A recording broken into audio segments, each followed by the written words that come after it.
Almost everything you eat is owned by one fascinating company. Let me explain. Monsanto is responsible for ushering in the genetically modified era of modern agriculture. They're also responsible for Agent Orange, DDT, and played a role in the Manhattan Project, despite getting a humble start in selling artificial sugar.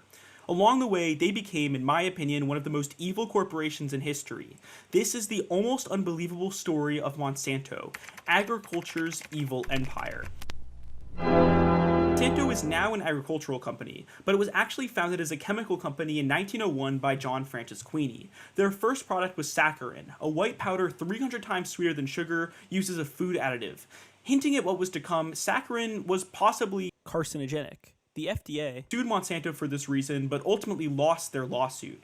Over the next few decades, Monsanto leveraged their revenue to steadily increase their chemical portfolio through a series of mergers and acquisitions, which would become central to their corporate expansion strategy. In 1920, Monsanto produced other food additives like caffeine, pharmaceuticals like aspirin, and industrial chemicals like sulfuric acid. In 1926, Monsanto took a break from their merger spree to found a town in Illinois named creatively Monsanto Town, because at the time, environmental laws were left to local jurisdictions, meaning that, for the time being, Monsanto could effectively do whatever they wanted. They had bought the law. Obviously, when you make a move to acquire legal immunity, only good things are to come. So by 1935, Monsanto bought the Swan Chemical Company, which produced the profitable and innocuous polychlorinated biethanol. Monsanto also completed a few side quests along this time. For instance, in 1936, they bought a laboratory in Ohio, which would be converted into Monsanto's central R&D department. See, Monsanto, now controlled by John Queeny's son, understood the rewards that could be reaped via investment in innovation and talent. Namely, they wanted one expert chemist, named Charles Thomas, whose services were purchased as a part of the deal. Thomas would end up making Monsanto a lot of money, but was otherwise not notable, except for the fact that Charles Allen Thomas would end up being the guy who cracked plutonium refinement, making him essential in the Manhattan Project. He was even offered a position of co-director to Oppenheimer, but turned down the role because he enjoyed working with Monsanto so much. Once Monsanto played its part in ending World War II, it got right back to Monsantoing. By that, I mean they started producing DDT, the new pesticide on the block. This was arguably Monsanto's first agricultural development. DDT was sprayed on plants as an insecticide, but its main use was to kill mosquitoes in an attempt to eliminate malaria, which worked until mosquitoes developed DDT resistance. Here's where the story of Monsanto gets a little harder to tell. The issue with environmental law in the United States is that, put simply, it's a system that rests on the principle of ask for forgiveness, not permission. It often takes years for toxic compounds to show their devastating effects on the well-being of humans and wildlife, and even longer for regulators to do something about it. Meanwhile, those who produce the same compounds can continue to profit. Monsanto is the poster child of this kind of thinking. They'll happily take a couple of slaps on the wrists for billions in revenue. Many of Monsanto's most impactful lawsuits happened decades after they stopped producing the involved chemicals. To ensure we don't get lost on that timeline of events to come, refer to the date that will be omnipresent at the top left of the screen. Back to DDT.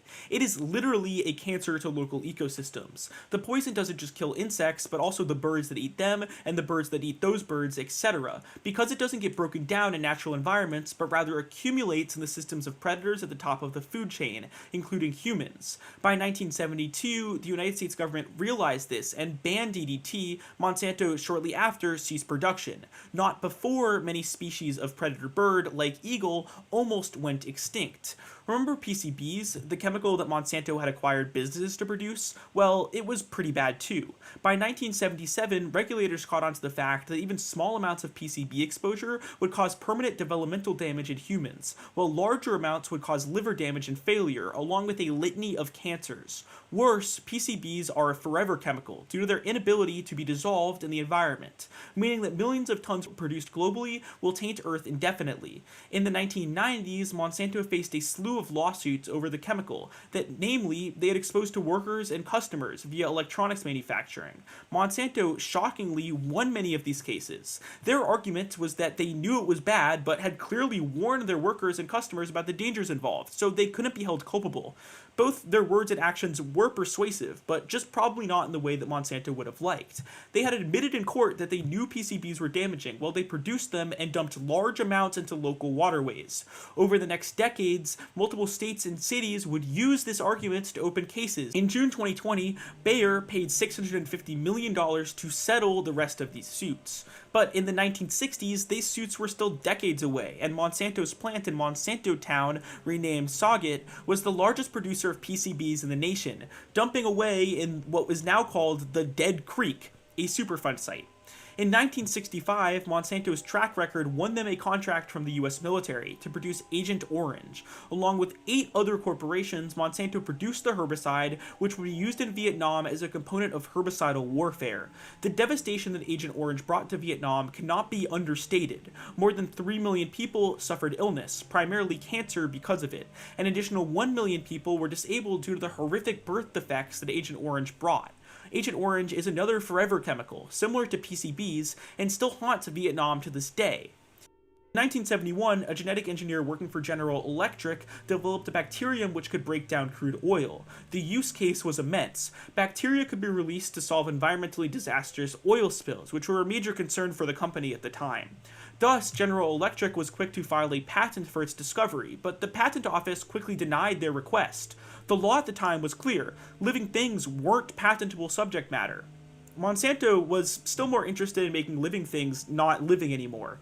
In 1974, Monsanto began producing Roundup, a herbicide which could kill weeds in hours and was marketed aggressively to farmers. Anyway, by 1980, General Electric appealed the decision all the way to the Supreme Court, who ruled in a 5-4 that although natural phenomena were not patentable, modified organisms were. Biotech firms could now claim any modification to a seed granted them rights to exclusive control over both the distribution and harvesting of a new seed variety for upwards of 20 years. Monsanto jumped on this opportunity. By 1988, they were conducting the first field test of genetically modified crops. They smelled profit in the water, using a similar business model to pharmaceutical giants. They would spend massive amounts of money on the research and development of thousands of different types of genetically modified seeds. Many would fail, but those that could succeed would be sold at a high price thanks to the artificial monopoly enabled by biological patents. At their peak, Monsanto made an annual revenue of $14.6 billion, investing $1.6 billion of that back into R&D. But they didn't just research.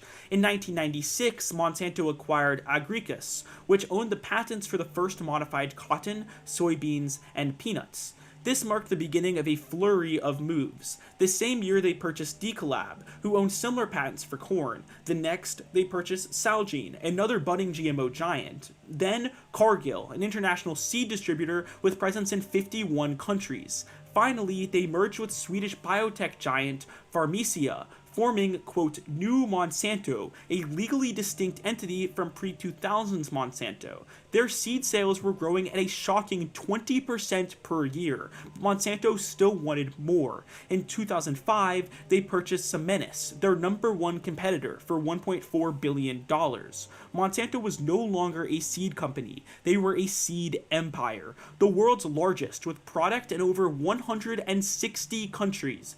They ruled with an iron fist.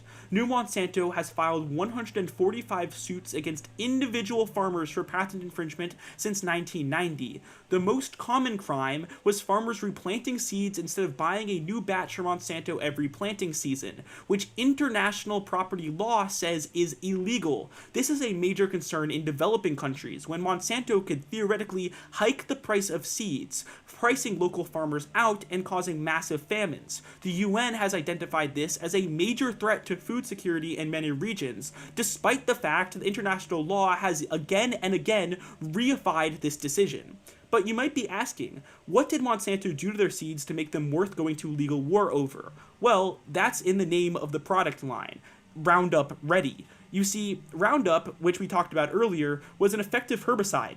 But it was too effective. It would kill the crops that farmers tried to grow at a rate faster than any weed could. Roundup Ready seeds were resistant to the main ingredient in Roundup, meaning that Monsanto could both control the seed market and sell farmers the herbicide they needed for their fields to survive and thrive. This was ethically questionable, but if it really did increase crop yields with little downside like Monsanto's PR team claimed, it's hard to argue that it wasn't a net good for society. Then, farmers started getting cancer. Roundup and its main ingredient is less cut and dry than PCBs or Agent Orange, but Bayer, who bought Monsanto for $66 billion in 2016, has still settled lawsuits for nearly $10 billion out of court, alleging that Monsanto knew that Roundup could cause cancer, but failed to identify or alert major consumers about it. That brings us to today. Monsanto is still involved in numerous ongoing lawsuits related to its nearly 100 years of ask forgiveness, not permission mindset, which likely has led to the deaths of hundreds of thousands of people.